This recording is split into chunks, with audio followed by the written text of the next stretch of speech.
Aparte de los vestimentas que hemos reflexionado que usan los sacerdotes, los obispos, el Papa inclusive también, los diáconos, hay un ornamento que solamente se distingue para los arzobispos metropolitanos, y esto es el palio.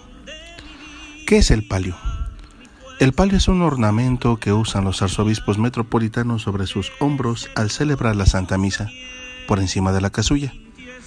Tiene la forma de una faja circular, sobre la cual penden dos tiras rectangulares que se colocan sobre el pecho y la espalda del arzobispo.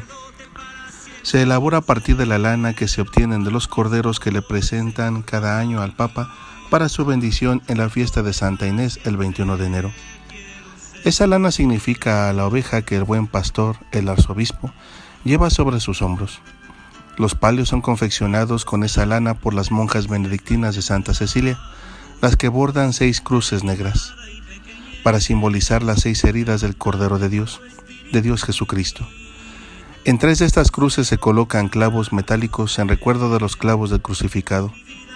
Una vez elaborados, los palios se colocan en el sepulcro del apóstol Pedro, de forma que se vuelven reliquias de tercer grado. De ahí son tomados por un diácono, para ser posteriormente bendecidos por el Papa y entregados a los metropolitanos. Mientras el arzobispo se pone el palio, puede decir la siguiente oración: que siempre esté unido a Pedro y a sus sucesores, Señor, y sea ejemplo para mis hermanos obispos. Juntamente con ello, vamos a reflexionar, aparte de esta catequesis, vamos a reflexionar el por qué pedir la bendición a un sacerdote, y juntamente cuál es la eficacia de la bendición del sacerdote. Para empezar, vamos a decir que tal vez no seamos conscientes de la enorme gracia que recibimos de Dios al tener sacerdotes junto a nosotros. Por eso muchas veces acabamos dejando pasar sin darnos cuenta, por ejemplo, el valor de la bendición que nos pueden dar, y olvidamos esa costumbre. San Juan María Vianney, proclamado por la Iglesia patrono de los sacerdotes, decía: si yo me encontrase a un sacerdote y a un ángel, saludaría al sacerdote antes de saludar al ángel. El ángel es amigo de Dios, pero el sacerdote ocupa su lugar.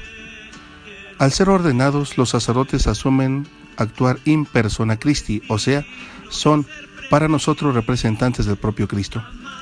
Por eso el santo decía que el Padre ocupa el lugar de Dios y por tanto era digno de ser saludado primero, incluso antes de que el ángel. Además, el sacerdote recibe de Dios el poder de traer a Cristo en medio de nosotros, algo que los ángeles no pueden hacer. Por eso, durante la ordenación de todo sacerdote hay 2 momentos importantes: la imposición de las manos del obispo y la unción de las manos del nuevo sacerdote. Al recibir el óleo en las palmas de las manos, el sacerdote asume 4 dimensiones importantes: acoger, bendecir, ofrecer y consagrar. Hoy hablamos de esta segunda dimensión. Cuando pedimos a un sacerdote que nos bendiga, es un gesto que dice que deseamos participar de esa unción recibida por él. Queremos formar parte de esa bendición. Hay algunos que mantienen también la costumbre de besar las manos de los sacerdotes, precisamente porque son las que nos traen a Cristo. Son instrumentos de la gracia de Dios para los fieles. ¿Por qué muchos ya no piden a los sacerdotes que los bendigan? Camilo Jr., misionero redentorista y miembro de la Comisión de la Juventud del Santuario Nacional de Brasil, alerta que muchas veces las personas que no piden la bendición de los sacerdotes tampoco la piden de sus propios padres. Por lo tanto, no dejes de pedir la bendición a los sacerdotes y participa de esa unción dada por Dios. Y no te olvides de rezar siempre por tu párroco. Entonces, si se pide la bendición, ¿cuál es la eficacia de la bendición sacerdotal? El Catecismo de la Iglesia Católica en el número 1078 y 1079 nos enseña que bendecir es una acción divina que da la vida y cuya fuente es el Padre. Su bendición es a la vez palabra y don, benedictio, eulogía. Aplicado al hombre, este término significa la adoración y la entrega a su Creador en acción de gracias. Desde el comienzo y hasta la consumación de los tiempos, toda la obra de Dios es bendición. Desde el poema litúrgico de la primera creación hasta los cánticos de la Jerusalén celestial, los autores inspirados anuncian el designio de salvación como una inmensa bendición divina. La bendición viene siempre de Dios. En el Antiguo Testamento tenemos una de las fórmulas más antiguas que incluso se usa al final de la misa en el tiempo ordinario. Se trata de la bendición de Aarón. La bendición le sirvió al pueblo de Dios para continuar su camino rumbo a la tierra prometida. La bendición fue una gracia animadora, un envío y una protección para los israelitas, para que fueran fieles a Dios, libres de los males o para que enfrentaran las dificultades con esperanza. Dios actúa en todo sacerdote. El sacerdote desde el Antiguo Testamento era constituido para ofrecer sacrificios a Dios en favor del pueblo. Así sucede en el Nuevo Testamento, principalmente a través del sacrificio eucarístico. El sacerdote es el Cristo único y eterno que quiso contar con colaboradores que actuasen en su persona. In persona Christi capitis, es decir, en la persona de Cristo cabeza. La eficacia de la bendición sacerdotal no depende de la santidad del ministro.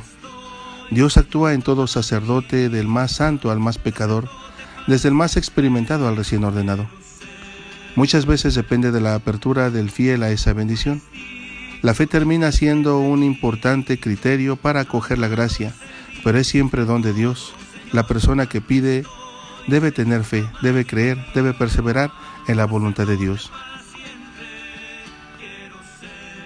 Dios siempre bendice y quiere bendecir.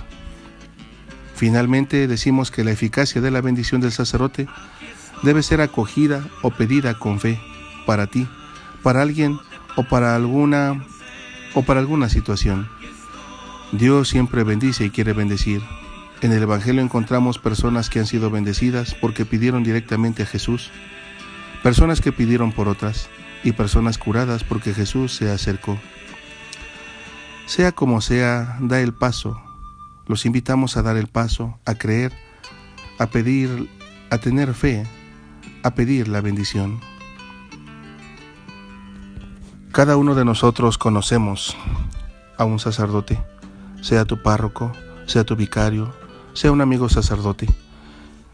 Y cuando te encuentres con un sacerdote, como decía San Juan María Vianney, el santo cura de Ars, si vas a tu lado, te encuentras a tu ángel de la guarda o a un ángel y te encuentras a un sacerdote, pídele la bendición. Porque la bendición que da el sacerdote es la misma bendición de Dios. Y como hemos escuchado, la eficacia de la bendición sacerdotal es para continuar en el trabajo del día. Es para continuar en las labores matrimoniales. Es para continuar perseverante en el don, en la vocación que hemos escogido. Es para continuar en la santidad, en el camino de la santidad. Porque como decíamos al inicio, si entonces no se pide la bendición del sacerdote, posiblemente tampoco se pida la bendición de los padres, de los papás. Oremos el día de hoy por el Padre Luis Ignacio Núñez Íñiguez, por el Padre Luis Miguel Flores Morales, por el Padre Luis Miguel Pintor Paulín, por el Padre Luis Salas Herrera, por el Padre Luis Serrano Ruiz, por el Padre Manuel Antonio García, por el Padre Manuel Valdera Zúñiga, por el Padre Manuel García Hernández, por el Padre Manuel Paniagua Villaseñor, por el Padre Manuel Tavera Pedraza, por el Padre Marcelo Piña Botello, por el Padre Marco Antonio Cornejo Hernández, por el Padre Margarito Rodríguez Chávez, por el Padre Mario González Melchor, por el Padre Mario Sánchez Guzmán, por el Padre Martín de Jesús Ibarra.